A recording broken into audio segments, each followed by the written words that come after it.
you've been part of some incredibly successful Springbok teams over the years. You made mention of Nick Mallett earlier, and that period in Springbok rugby, that tying the record for most consecutive tests won at that stage, etc. Winning is without question a habit. Is there anything that you've learned from your days in rugby, winning and being part of successful teams, with the Springboks, with the Sharks, most notoriously, and how have you carried that mentality of a winning mindset into your career post-rugby? Yeah, I think it's firstly enjoying those good moments. You must reward yourself in whichever way you want, because trust me, they're not going to last. And it's the same in fitness, it's the same in life. After rugby, you'll have some successes along the way, but you'll also have some terrible setbacks where you think, oh, what have I done wrong? How am I going to get out of this? And then you find a way and you start again. And I think rugby taught me, rugby is an intense form of life. So 80 minutes you go onto the field, and the one moment you score the try, you're leading. Next moment you miss a tackle, the All Blacks go up, all of a sudden you're back in. So within 80 minutes you have very, very high emotions, you very, very low emotions. You win, you lose, you go through all of that in 80 minutes, and it sort of teaches you how to deal with problems immediately, because your friend, your inside center, miss a tackle, all of a sudden his problem become yours, but if you miss a tackle, then your problem become his. So yes, you have to sort of quickly think on your feet, and you don't have time to dwell on mistakes, because in one move you can make 5 mistakes, or you have to cut it out and move on. And I think that's what rugby taught me for life after rugby as well. It's just that bit of resilience, and you're going to have some terrible setbacks. That's going to happen. You're going to have it on the field, you're going to have it off the field, you're going to have injuries, you're going to have non-selection, you're going to change of coaching style. If the coach doesn't like you, you might have to move position, you might even have to move provinces to go and play somewhere else, rebrand yourself. Are you a rugby fan? Is your Instagram loaded up with fitness influencers and videos? If you answered yes to both of these questions, then my guest on the show today is for you. Former Springbok and Sharks rugby legend Stefan Terblanche joins me today. And in this episode, Stefan and I discuss his transition from professional rugby and elite team sport into the fitness space, where he has dedicated a lot of his time and his decision making to making himself feel healthy and look good and get others to do the same. A big takeaway for me is Stefan's correlation that he draws between accountability and recovering quickly from setbacks on the rugby field, and how the lessons that he learned from that during his career he's directly applied to his ability to bounce back from unhealthy days, from skipped gym sessions, from unhealthy meals, etc. Because ultimately, it is our relationship with setbacks that will so determine our success in the long term. Please like, share, subscribe, and enjoy.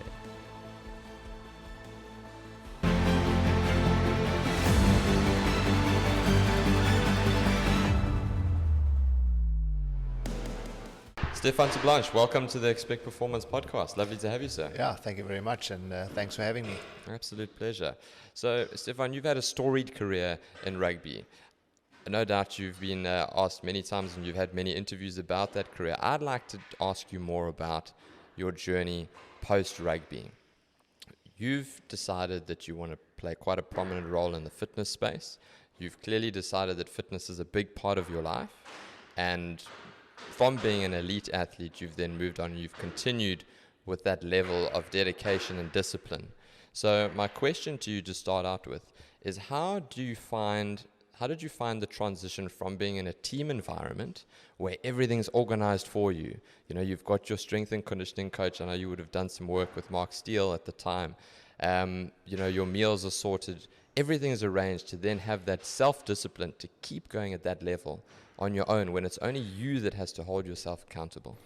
Yeah, I think it certainly hasn't been an easy road, and I think that most players, and in fact all players after rugby, have to find their feet. As you said, for so long I was very fortunate to play professional sport from the age of 18 till I was 37 when I retired. So over that time, the sport of rugby, which I was involved in and still involved in to some degree, grew from being from amateur all the way through to being professional, meaning that in the amateur era you trained twice a week, played the game. There was no recovery, there was no real fitness, it was a very basic game of rugby, and we had great fun in doing it. I was very fortunate to have played in the amateur era, and then by the end of it, when I retired, we were taking ice baths, we were tight.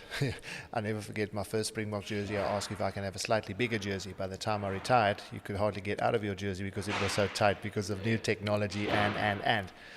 So I was very fortunate to being coached by some of the best strength and conditioning coaches, Mark Steele being one of them, all over the world playing for the Ospreys, playing for Ulster. Started out at Boerland, here with the Sharks, for the Springboks, for the Barbarians. And in all of those areas, somewhere along the line, I found something that from a coach, whether it was the strength and conditioning coach or the head coach, find something that I sort of took out of rugby and took with me. And I try and blend that all together to continue with my fitness journey. I was very fortunate to, when I was studying as a student, physical education student, by the way, which I finished in 1997, and I met this guy, Vernon Neville, and we were the first people to train, for instance, on a Friday. Everybody thought we were mad the day before a game. That's traditionally for resting. We've played around with flotation tanks, the way we eat, what we, creatine, started playing around with all of those things way before it was something that was in South Africa. So I will be forever grateful for Vernon and what he taught me about that. But for life after rugby, obviously it was not just the sport that I loved. I loved rugby, I loved athletics, I did all sports at school, but rugby was the one that stood out for me. And I think growing up as an African boy, that's all you ever do, and you dream about playing for the Springboks. And for me, it was a lifestyle. It was not just the rugby. I enjoyed the fitness part of it. I enjoyed pushing my body to the limits, see how my body grows, see how my body reacts. And by the end of my career, I could almost tell you before I was going into a game whether I was going to have a good or a bad game, like just the way my body was reacting, whether it's the stress levels, the way you slept, what you ate, your preparation for the game. You almost knew what was going to happen before it did. And that's sort of the interesting part for me. And that after rugby, from a strength and conditioning and training and fitness and imparting knowledge, onto people that I train now, it's not about what comes out of a book. It comes sort of out of my experience. Yeah.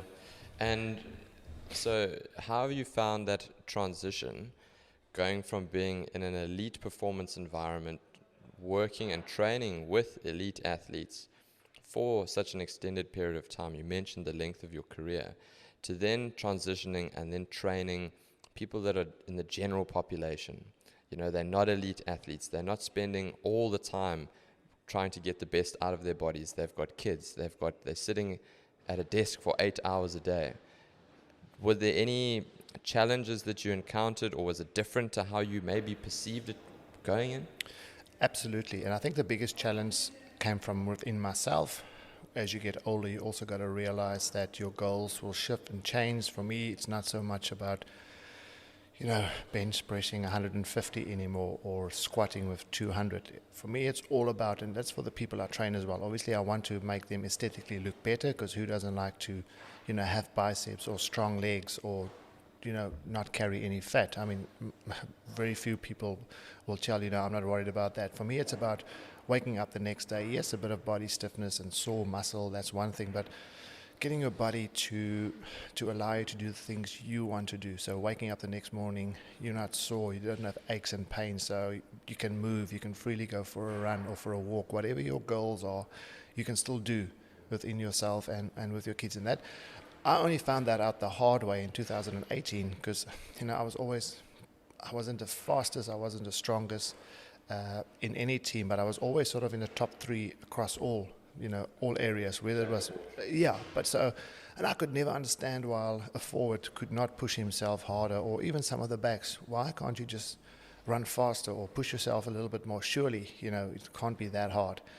2018, I did an adventure race called the Guard Zone Adventure Race in New Zealand. It's like the Cape Epic of adventure racing, 550 Ks unassisted, 4 of you in a team. And I thought, no, I'll easily do this with my muscle memory and what I've gone through in my career. That shouldn't be a problem. And halfway through this, I realized, in fact, I'm lying. But during the first stage of this race, I realized I'm in a world of pain and I'm in real trouble here. There were 4 of us in the team. One was a lady, and she was stronger than me. I then realized, what those forwards went through, because I was at my top. And no offense to the forwards. No offense to the forwards or even some of the outside backs. I was at my limit here, and I still had 4 more days to go in the middle of nowhere. And the big thing here was that if we finish this race without me, if I pull out, I'm letting my whole team down, and each and every one of them are going to go home without a medal or a finishing medal. In fact, you don't even get a medal for this race. It's a silly thing, but it was amazing at the same time. And then I realized, maybe I need to be realistic about my goals. I was the weakest in this team. I was going to let the team down if I pull out, and I just had to carry on. And then I realized, not everybody are high-performance athletes, because at that stage, these guys were at the top of their game in my team. I was now all of a sudden the general population, just trying to get by and trying to be better and stronger, but not necessarily want to run the 110 seconds. And then there was a mind shift for me, realizing that, people who work, who look after kids, and I do that now as well, we got to be realistic about our goals. So sort of it changed for me from being a high-performance athlete, obviously trying to be as best and perform as best as you could. But for me, it's all about making people better, for them to be able to wake up in the morning, not be sore, lose a bit of weight if that's their goal, build a bit of muscle if that's their goal, run their 5Ks faster, lift a bit heavier in the gym, but without being high-performance athletes. Yeah, I think that's an important thing, is setting realistic goals. So I had a story that I'll share with you from a client yesterday, and she's received a new position at work, which is going to require her to travel quite extensively for the next couple of months. So she's on a sabbatical for 2 months now, and then she'll resume training. And in my final session with her before her break, she said to me that she's going to exercise every day on her bike at home. And now she trains with me twice a week. So she could see the look on my face, and she's like, "Do you not believe me?" I said, "Full disclosure, that's an unrealistic goal." So at the moment, you've got less pressure at home. You're training twice a week. Now you're going into a position that's going to be more demanding of your time, and you're telling me that you're going to commit to exercise every single day. That means if you miss one day, you haven't achieved your goal, which is going to reinforce negative mindset, poor self-esteem, etc., etc. You want to set something that's going to be challenging but achievable. So do you think that is a realistic goal? Do you see yourself doing that for the next 2 months? And that's a big part of fitness. So there's a law, there's the ultimate failure rate for skill adaptation. And they found that 15% failure rate is where the sweet spot is, give or take. You must be able to complete the task about 85% of the time for you to then increase the intensity and difficulty of that task going forward. Otherwise, there's too much failure, and then you're likely to be disheartened, etc., etc. So I said to her, okay, start with 3 sets, 3 days, 30 minutes. If you can do that for me consistently after 2 months, then you can increase it. But I can guarantee you'll still feel good on 3 days, 30-minute workout at home on your bicycle. You won't feel overwhelmed. And that's a big thing, I think, with people. They make these sweeping declarations. I'm cutting out this. I'm doing that. And I say to them, just cool the jets. Set something that's realistic. Build positive momentum first, and then get into it. And it's the same with sport. Build positive momentum. Get results on the scoreboard. That can lead to bigger and greater things going forward. True. And I couldn't agree with you more, because you often see it for instance, in diets. People go on these diets and they lose 8 kilograms or whatever the number is within 4 weeks. 4 weeks later, they've put that weight back on again. So I would rather make those changes realistically, like you've just mentioned, saying, okay, rather than 5 sessions a week, 3 a week, and as you get momentum, as you get a bit more belief, as you see some results, and and those results might not always be from the way you look, but you might sleep better, you might eat cleaner, you drink more water, you'll cut out 1 or 2 beers over the weekend because you're training on Monday morning. Those small changes, and those are the things that will last you much longer. So rather than quickly losing weight, or just one afternoon after a braai to say, no, I'm running the comrades in 6 months' time. Rather just sort of build yourself up slowly, and then you might be able to run the comrades, but rather slowly change the things you do, the way you approach your eating, your lifestyle, etc. And before you know it, you'll be able to run a comrades. And that's where I made the mistake with this guard zone, and I'm living proof of it. I've nearly died doing this thing, but also it's like, I should have given myself a bit more time, more realistic goals, and not jump in the deep end and think, I'm going to quite easily swim out of this mess. Yeah, exactly. So to use an example of weight loss, if somebody had to lose 1 kg a month for an entire year, by the end of the year, that New Year's Eve, they'll be 12 kilos lighter than what they were the previous New Year's Eve. That's a significant change. That's a noticeable difference. People will be able to tell you, wow, you're looking so good. How did you do it? Da-da-da-da-da. Rather than, like you say, an 8-week challenge or this and that, it's great publicity, and we'll get onto social media and all of that later. But what is going to be sustainable? Can you see yourself eating like this, exercising like that for the rest of your life? There will be periods, I believe, there's seasons. So you might go for a block of training and say, okay, for 2 months, I'm giving it gears because maybe I'm going to be on the cover of Men's Health, like you were. So might be a training block in the build up to that might be important. But then there's also going to be a time when you might be, it's holidays, you might be going away with your kids. So that's a different phase in your fitness journey. And people have to accept that there's seasons for everything, But there has to be just a basic ebb and flow, but keep the fundamentals in place. Absolutely, and I think that a sort of a overall balance is good in that regard. So rather than making sweeping changes, all of a sudden, you got to find that balance, and that's the beauty about fitness, and that's what I'm trying to tell people, and that's part of my journey, is that I don't do anything that anybody else can't do. I don't eat any other food. I don't eat fancy foods. I eat plain food, but food that everybody can eat. For example, I mean, if you get your nutrition right, 80% of the time there. I don't do any fancy exercises. Yes, I play around in the gym. I get creative. I try different things, but it is really doable for everyday people. With regards to time, I know a lot of us are pressed for time. The ever demands of finances, kids, schools, travel. Some people live in Durban, work in Joburg. It's demanding on you as a human, but it shows that you don't have to do 5 hours a day of training. I don't train more than an hour a day, 6 days a week, every day, every 6 days or whenever. I'll take a break as well. So it is doable, half an hour to an hour every day. Get your nutrition right, and you're on the way there. Yeah, so I was going to ask you that because it would be remiss of me not to ask you.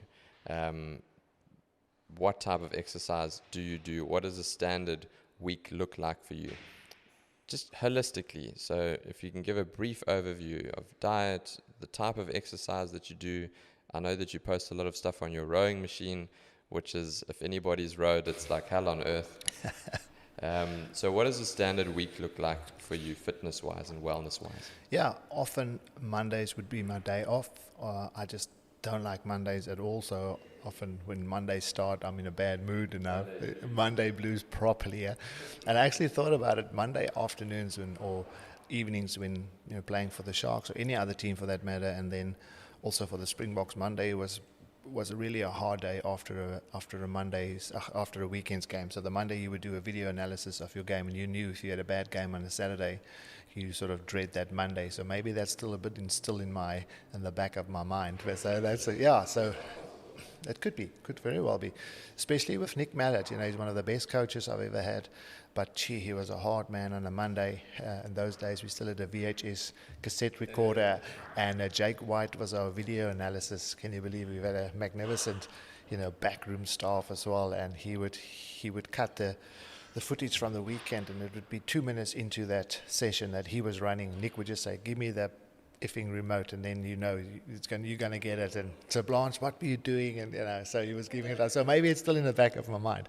So Monday would historically be a rest day for me, and then the rest of the week I try and train, as I say, once a day. Every now and then I'll do weight training.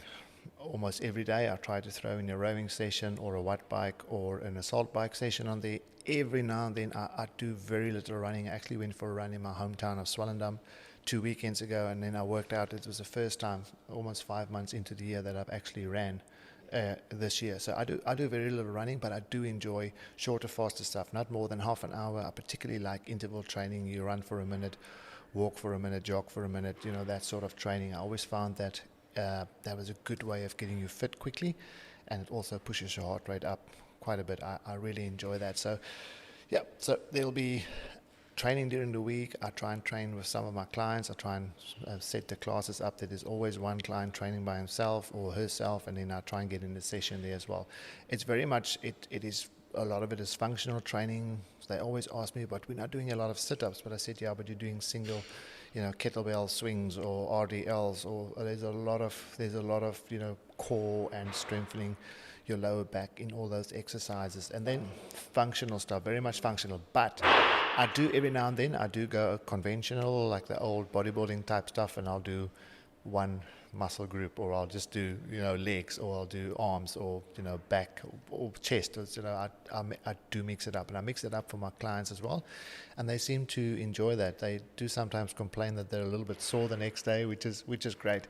And then on the weekends, on a Saturday and Sunday, I do like to put the rower outside or the watt bike outside, especially in Durban on the East Coast. We got great weather, and then I'll go for half an hour or an hour on the watt bike and try and push myself a little bit, so just for that bit of cardio, longer training sessions. Yeah, and tell me about the diet side. You mentioned that you eat quite clean. Yes. How disciplined are you with 85% of the time? Okay. I would say that. That's your rule of thumb. That's it. But on the weekends, when I want to have a glass of wine or drink a beer or whiskey and eat a pizza with the kids. I mean, we make our own pizzas at home. If they want a burger, I don't cut down on that, but I'm wary of and keep that in mind. So 85% of the time. So we'll have our healthy food in the week. If you have chicken breast, you'll have meat.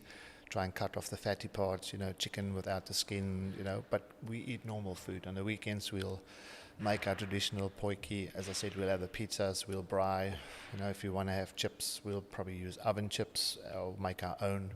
So we eat very, very simple food, but 85% of the time we'll be clean and good. Yeah. Do you have any staples? I've seen on your Instagram you've put together some lovely videos of different foods and meals that you like to eat. Do you have something that you are quite religious about? No, not really. I do like my oats. I put a bit of peanut butter in there. I'll have that probably every second morning. Other mornings I'll have 2-3 poached eggs. Sometimes just put them in a non-sticky pan as well if I want to do that. Mix it up. I do like my meat. I'm Afrikaans, so we do like a bit of steak or a wors or or a chop every now and then. So those are sort of the things that I go to up. People often talk about pasta and the carbs. I do enjoy pasta. I do enjoy potatoes. I like bread. I like sourdough bread. Honestly I eat everything, but as I said, 85% of the time I'll eat. I eat a lot. I do eat a lot. Do you monitor your calories? I haven't counted calorie ever in my life. I wouldn't know how many calories there are in an egg or a bowl of oats. I would have no idea. But I do know that if I eat good food, it'll be hard for my body type. And I'm not saying it will work for anybody, but for my body type, if I eat enough good food, I can't really eat too much of the good stuff for my body type. So whether it's a chicken breast or lean meat or eggs or whatever, I know that I can eat quite a bit. Yeah, you'll just probably bulk up. That's often put on a bit of true, size. and that's often a mistake people make. People often think that if you train really hard and if you don't eat, you'll have the body you always wanted, and it doesn't work like that. You have to, and people will go out.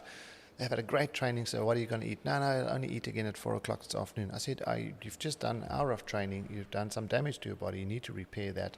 And this is now crucial that within the next half an hour, you take in some protein, or you get yourself well hydrated, and I said, no.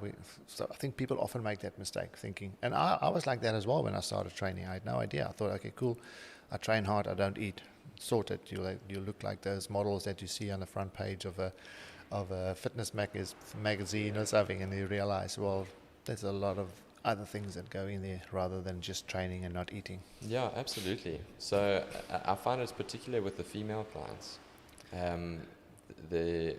If they're wanting to lose weight, lean up, tone, as the phrase is often coined, there's a reluctance. It's always better to not eat than to eat, because the worry is that I'm going to be eating too much, I'm going to put on fat, etc. Yeah. So then when I advise people on, okay, this is what I want you to eat, this is an example of a meal plan, or if I refer people out to a dietitian, they often are quite surprised at how much they actually have to eat, and they're genuinely concerned that this is going to bulk them up, or it's, That's so true. And I'm like, no, but hang on, this is healthy food. Your metabolism also has to work. Yeah. If you're not going to be eating very much, your blood sugar is firstly going to be going all over the place. You're going to get different hormonal responses that we don't want. You need to be eating. Yeah. And it's a major, I think, for a lot of women, mental hurdle to overcome, that they're not going to get too bulky. Big time. And I always say to them, okay, so this is you here, and this is where you want to be here. No, so this is you here, and this is a bodybuilder version of you that looks too manly. Yeah. And this is us, we're going to train this way. You're not going to train, and then in the middle is the body of your dreams. And then you're not going to stop just short of the body of your dreams, and then all of a sudden the next morning you're going to wake up and you're going to end up a bodybuilder. It's like you're going to get on the road to there, you're going to get to your happy place. Yeah.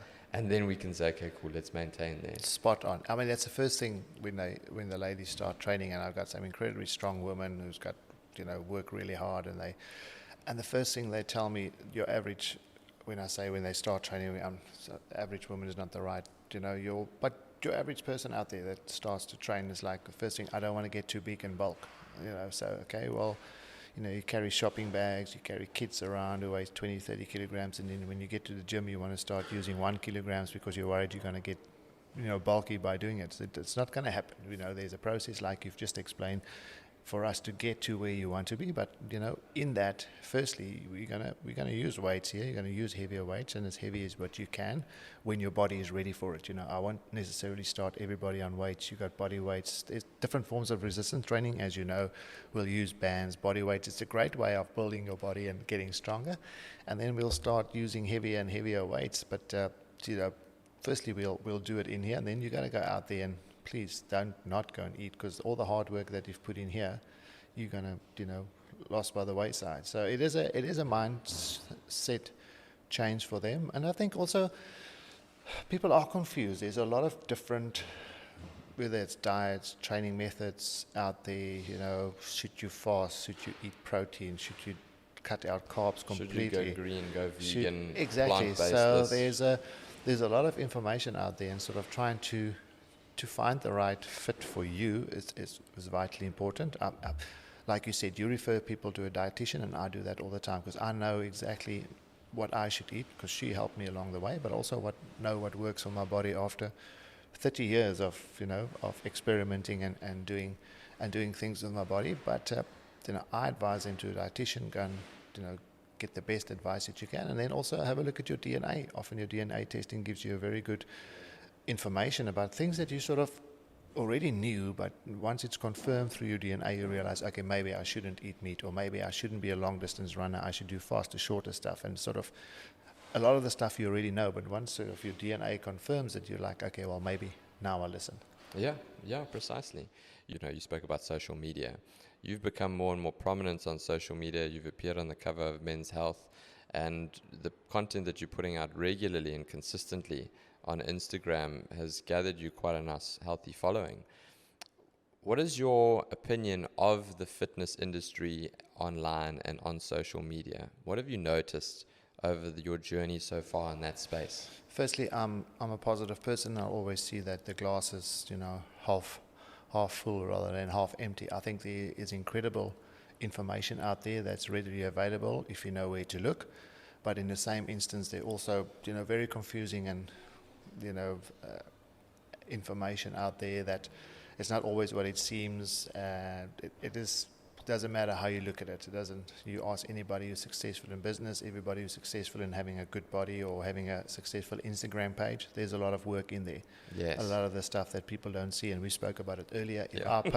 I post a reel that's a minute long, if that, it takes me about an hour and a half to get it right. I want to do the push-ups. Yeah. You do the push-up, then the light's not quite right. Then your battery on your phone runs out. Then as you're about to go, your phone rings, and then the car drives past and there's a hoot, or the dog walks in, licks your face. So there's, by the time you've actually get the right shot, you've done about 100 push-ups, and so people don't see that.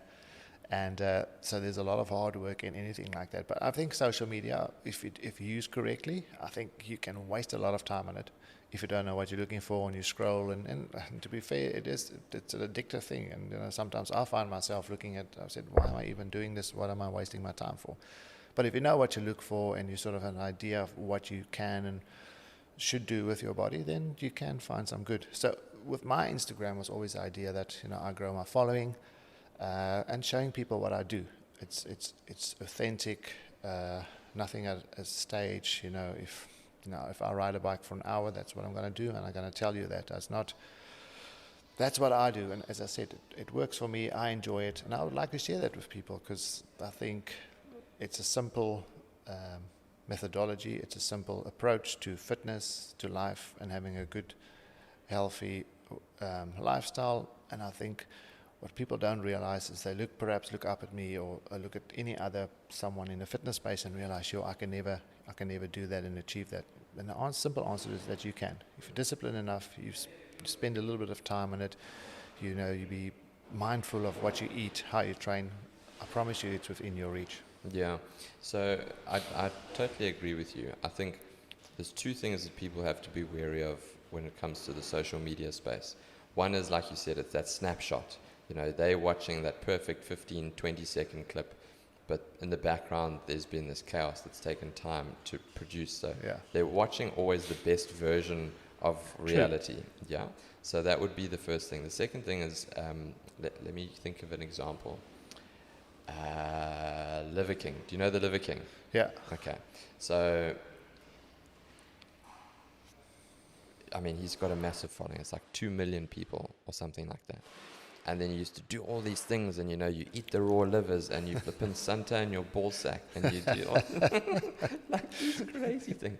He's got this product line, and you go onto his website and you buy this heart and that liver and this da da da da. And then, years go by. And now he comes out and he says, okay, guys, actually, I've been regularly on performance-enhancing drugs. And, I've been on this, and I've been on this, and it's been prescribed by a doctor. But essentially, I've been misleading you, my following. And that is where I would always caution people, is to say, if something doesn't quite add up, it probably doesn't add up, Like, to have a dude that's got abs that literally are so big they make a belly. Yeah. In his instance, you got to think, there's that. Yeah. Yeah, there's something not right there. And that's so sad, because I think because of that, a lot of the fitness industry, maybe that's one negative part of it. A lot of especially from a bodybuilding point of view, and certainly from a supplements point of view, there's a lot of bad press, and rightly so, around that, because of instances like you've just mentioned. I use supplements. Unashamedly say that I do use supplements. People say, he's juicing. No, supplements, there's a difference between supplementing and steroids. There's a big difference, like whey protein or creatine or caffeine or whatever you use. Those things are all allowed. Your body produces them. So, I use supplements, for... Have you been accused of juicing before? Absolutely, yeah. I've been accused of TRT. I didn't even know what that meant. I had to go and Google it, So someone said, what products are you on? And my reply is always, I'll see that as a compliment, that someone thinks that I'm on steroids. I don't know, but I've been accused of it. So as professional sportsmen, obviously you get tested a lot. Your name get drawn out of a hat. Every time you play a game, there are 2 names that come out of a hat, and been tested 20, 30 times while playing. But that was, 12 years ago when I retired. So afterwards, people say, "Well, you're in good shape now. You know, what are you using?" And it's sad that the first thing that people ask you is not rather, "Geez, what do you eat? How do you train?" It's like, "What are you on?" And that's sort of disappointing. But I guess because of instances, as I said, like you've mentioned, people do sometimes think, "Oh, well, there are shortcuts to it. I'm going to take it," and that's the only reason you can look good and be healthy. Yeah. So I think there's a big difference, you're right, between supplementation and performance enhancing drugs. Yeah. But to that point of TRT, there is, just like with diabetes, if you've got a hormonal imbalance, then you would be given insulin because to get your hormones to within normal level. Particularly with men over the age of 50, as their testosterone starts to decrease naturally, sometimes it might happen too quickly, then that is when 100% I'm in favor of something like that. Because there's a medical issue. Your hormonal levels are below where they need to be.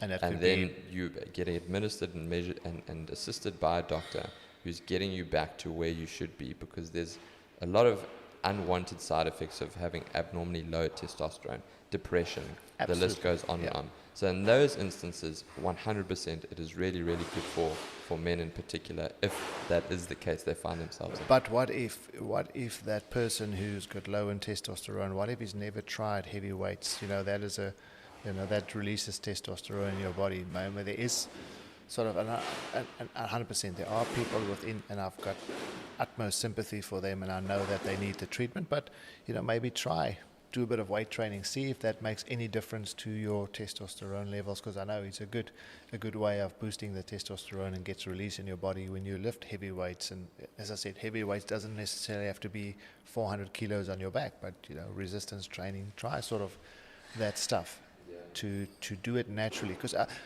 and 100% your body sometimes need a bit of extra and help from through medication.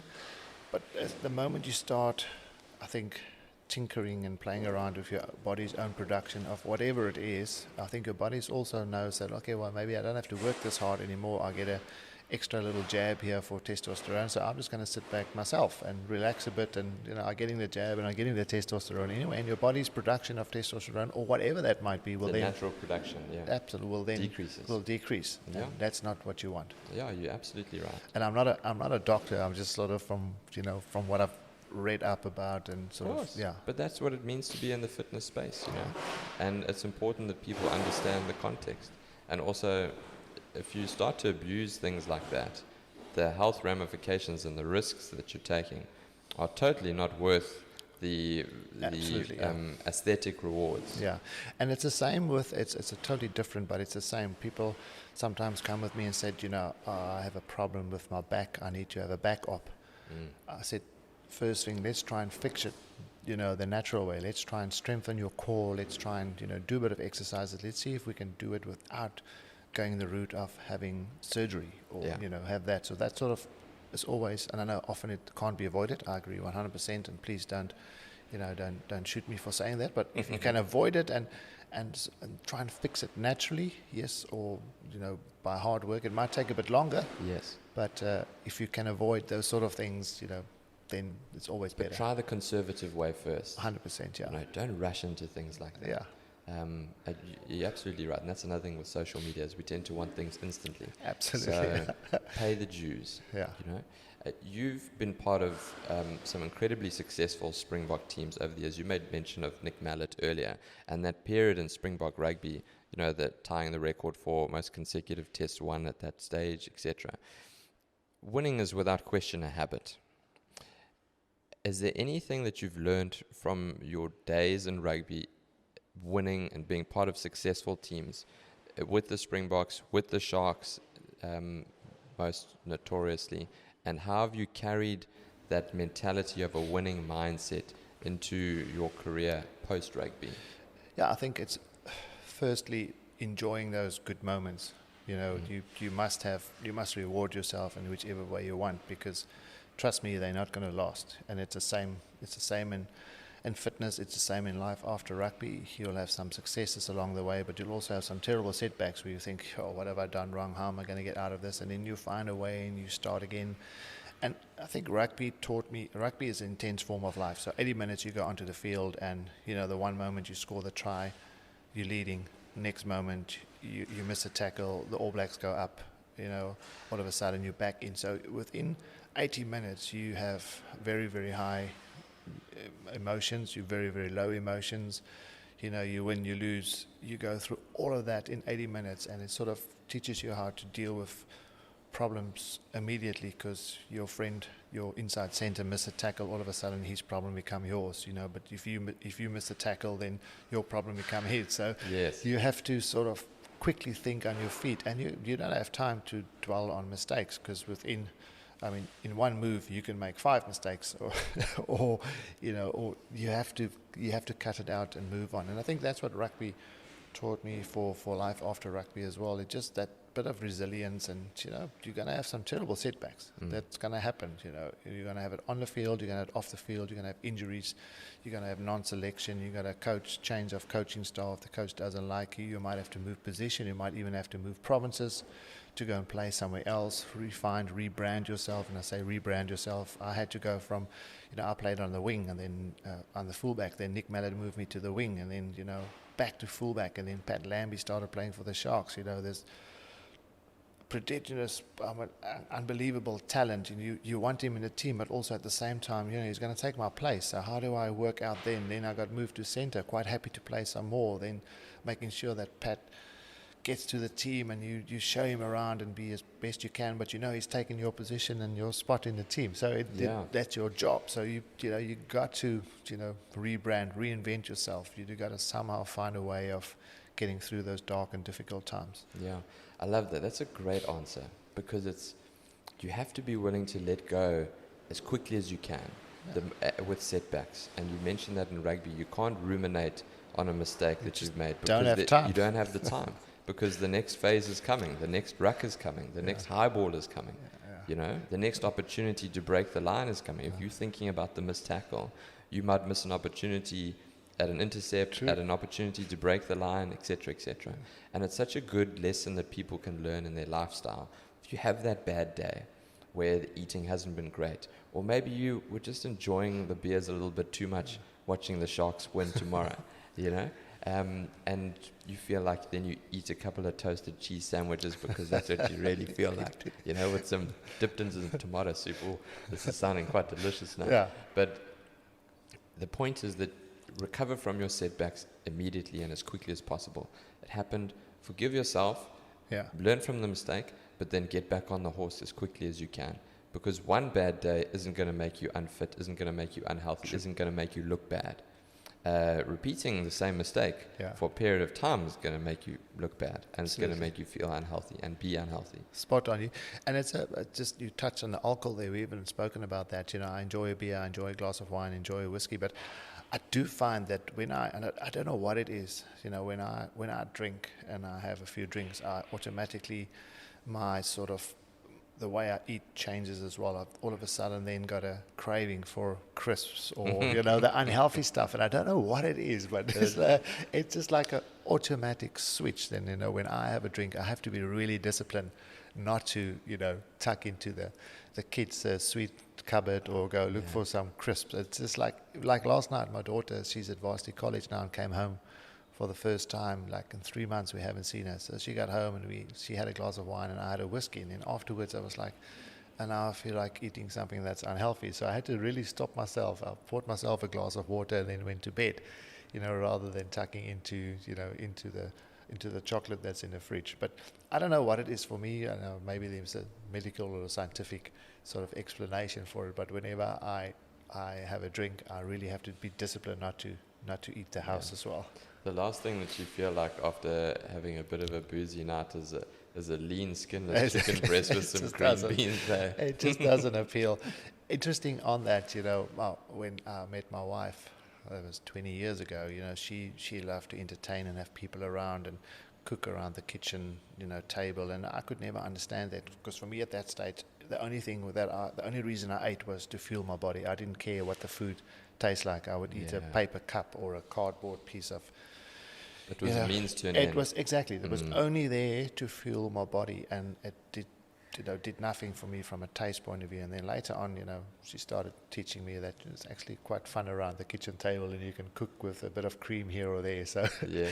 and again, now I found that balance where, as I said, 85% of the time I eat the good stuff and clean, but 15% of the time I let go and have a bit of fun. And absolutely, as you said, it's not going to make me look any less or it's not going to make me look bad or worse.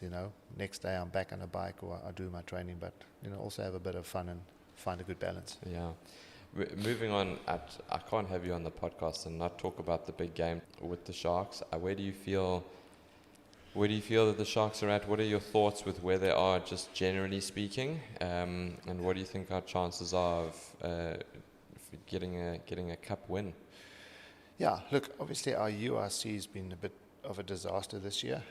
We didn't start well, and then the new coach, John Plumtree, who was also my coach at the Sharks, after he left the Sharks, he coached in Ireland for a bit with the Irish national team. He then went on to take the Hurricanes to Super Rugby championships and titles. Then got appointed as assistant with the All Blacks, so a lot of experience. He came in and didn't quite have the results immediately, I think, that so many people were hoping for.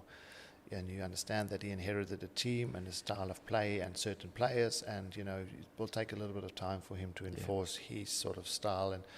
But he's a Sharks man. He's one of the few guys who actually played for the Sharks and coached the Sharks, so I think he's a right guy for the job. But obviously he'll make his changes and adjustments along the way. So our only hope really this year is for the Sharks to win the Challenge Cup, which is the European Cup they're playing in at the moment. It's a second tier, which is also not ideal because we didn't qualify through the URC. We didn't finish in the top 8 last year, so we had to play in the Challenge Cup and South Africans are still a little bit unfamiliar with the European Cup and the Challenge Cup. There's the main tier, which is sort of your Super Rugby of Northern Hemisphere. We've got all the best clubs from France, Europe, England, playing in that league, and then below that, also clubs from the same countries, but sort of second-tier clubs. And that's where the Sharks currently find them. The beauty about where they are at the moment is that if they win this competition, they'll get automatic promotion to the European Cup. So that is a crucial game for us against Clermont over at the Stoop. This one will be at Twickenham Stoop, which is Harlequin's home field. That'll be on Saturday. And if they win there, then they go through to the final. That will be at Tottenham, at a neutral venue, which means in European rugby works like that. At the start of the season, European rugby will announce that the final will be played at Twickenham or at the Tottenham Stadium. The fans, in anticipation of the season, hoping that their clubs would win, they'll book their tickets. It's a sellout within a couple of minutes. And out of interest, when I played my last game, we had 2 Irish teams. I played for Ulster, we played against Leinster, and our final was at Twickenham in England. Obviously, it's easy accessible for the people from Ireland to go across, hop in a plane, but we had 82,500 people and with watching 2 Irish teams play at the headquarters of English rugby. Yeah. So it's just the way it works. So our hope is this year for the Sharks, and I think they understand it. They know how crucial it is for them to win the Challenge Cup, meaning they'll get offered or instant promotion to the European League and the top tier. And I think that's what the top players like Eben Etzebeth, Bongi, Vincent Koch, Lucanio those players, Mapimpi, they want to play at that level. And hopefully they can raise their game against Clermont to perform at that level to get the Sharks to the top tier of European rugby. Yeah. Stefan, you've had experience in your career, like you mentioned, in Ireland, so you're very familiar with the setup there. As a fan, I'm a big rugby fan. Personally, I much preferred Super Rugby. I loved the competition between particularly the New Zealand franchises and the South African franchises. I understand the travel difficulties. I remember there was a year where you guys went coast to coast and you made it all the way through and then back to the Chiefs in Waikato in the final. I mean, a tremendous ask. So I realized the logistics behind it, but as a product, and maybe I think back and when things are back in the day, you always think it was better when it was back in the day. True, yeah. But I can't help but feel that as a fan, I really enjoyed that Super Rugby. I'm getting into the URC, and the quality, especially amongst the Irish teams in particular, and now we're seeing a couple of the Scottish teams performing really nicely. The quality of rugby is still very good, so I'm not disputing that. But for some reason, I'm a bit nostalgic about Super Rugby. How do you compare the two?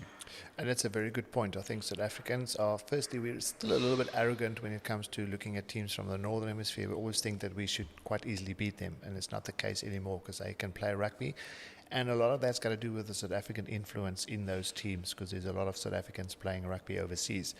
But I couldn't agree with you more with regards to Super Rugby. There was without a doubt the best competition to play in. But it unfortunately, I think, the organisers perhaps got a little bit greedy. It was Super 12 and those games were like test matches. Yeah. When I started playing, I knew every single team. I watched every single game because you knew it was intense. You know, you play the Blues, they got a full, they got Jonah Lomu, Carlos Spencer, Jody Videri, Ironi Clark, Christian Cullen in the one team with Tana Umaga. It's just, crazy. When talent. you play those teams, you play the Brumbies, they had George Gregg and Stephen Larkham, Sterling Mortlock, Joe Roth. It's just like every single Saturday or Friday night was test match rugby. And to play that for your franchise was without a doubt the best rugby. And I think then the organisers perhaps got a little bit greedy, so they grew it from a 12-man format to 14-man. Then it became the Super 16, added more teams. Then they added a Japanese team, and no disrespect to those teams, it's good for their rugby. They probably found that they gained the most by being included in a top competition where us as South Africans perhaps didn't get that. Then it became Super 18, and then people started losing interest. Just too many games. Then there were the conferences. The conferences was, even for me who follow rugby, it took me 3 months to understand the conferences and who's playing who, and you can still be second in your conference, but you can win it is just very confusing. I think then people started losing interest because, to be fair, I didn't want to watch. I had no interest in watching a Japanese team play against, the Western Force. No disrespect to those teams, but historically, traditionally, Super Rugby was between the three powerhouses at that stage of World Rugby: Australia, New Zealand, and South Africa. And then later on, they added Argentinian teams. They brought some totally different, dynamic to this game. And I think people just started losing a bit of interest because too much rugby, too complicated. So yes, Super Rugby without a doubt, but the early formats, Super 12, maybe Super 14, still sort of that was the ultimate competition. Yeah. And those weekends, I couldn't wait for the weekends because they were just so exciting. Yeah. Wrapping up, Stefan, Chasing the Sun 2 is just finished. Did you watch it? I watched some of it. Yeah, I did. So, what an inspirational story, and it'd be remiss of me not to have a former Springbok rugby player on the show after having watched that and get your thoughts on how much, through your experience once again, rugby means to South Africa. Yeah, everybody's talking about Chasing the Sun and then Chasing the Sun 2, and rightly so, because rugby has done so much for this country when we really needed it the most. We can go all the way back to 95 and then again in 2007, and then Sia being the first African South African captain to lift that trophy in 2019, and then going back to back in 2023 in France. And sort of every single time our country needed a bit of inspiration and a lift, sort of rugby provided that. And it just showed that when we're in trouble together, we have to fight together, we can stand together without a doubt. And then the rugby goes away and sort of everybody goes in their own direction again, and the country sort of goes backwards and almost fall apart. And then the Springboks put in a good performance against the All Blacks, and all of a sudden, your Monday is a whole lot better, and we can carry on again. So it is, and I think the beauty about this team that that Rusty's built over the last 6 years or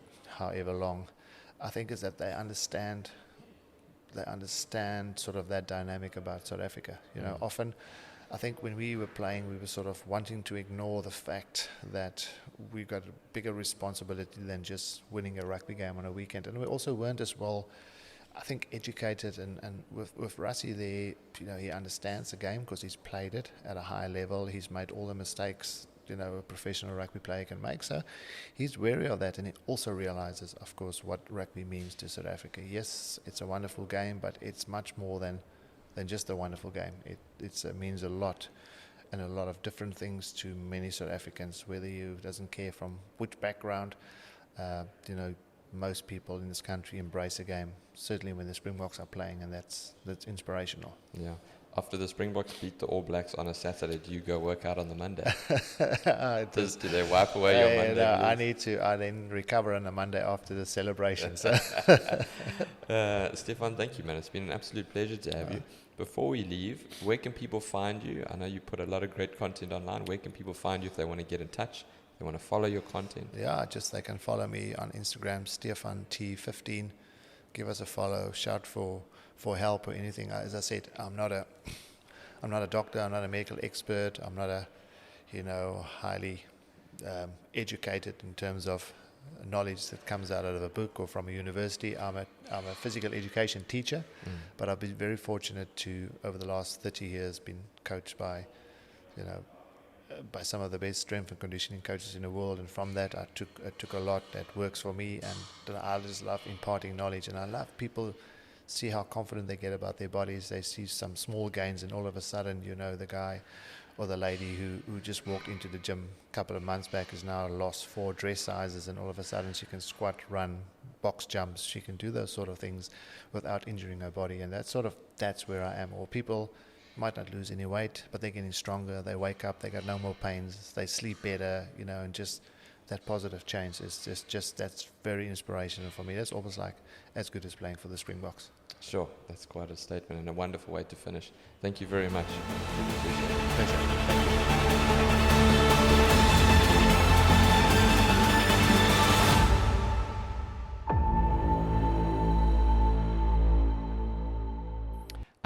Not so fast. It's a new year, which means it's a new outro. And let me level with you. It is such a cool feeling when I see that Spotify subscribers number increase on the weekly, when I see the number of people listening to the episodes going up. And it really makes a huge difference. Have you ever done something and you feel so good when you get rewarded by some positive feedback and you really feel like you're making a difference? That's what it means to me, and that's how I feel. And it goes a long way if you like the show, share it and subscribe it. Thank you humbly, and I'll see you next week.